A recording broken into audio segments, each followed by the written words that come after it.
Welcome back to another technical deep dive here in the debug zone.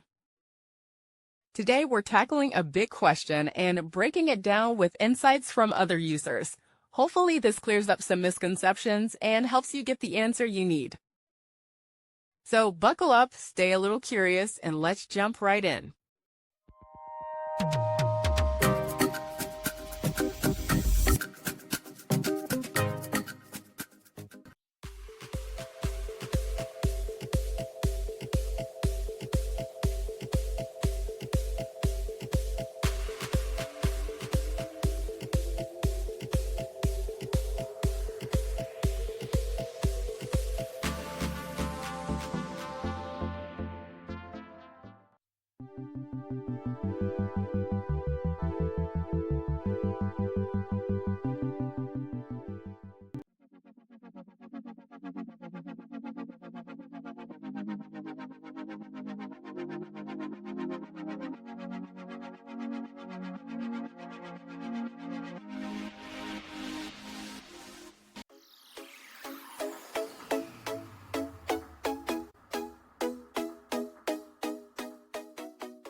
And that's a wrap.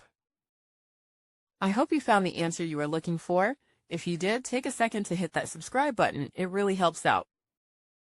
And let me know in the comments which solution worked best for you. See you next time in the debug zone.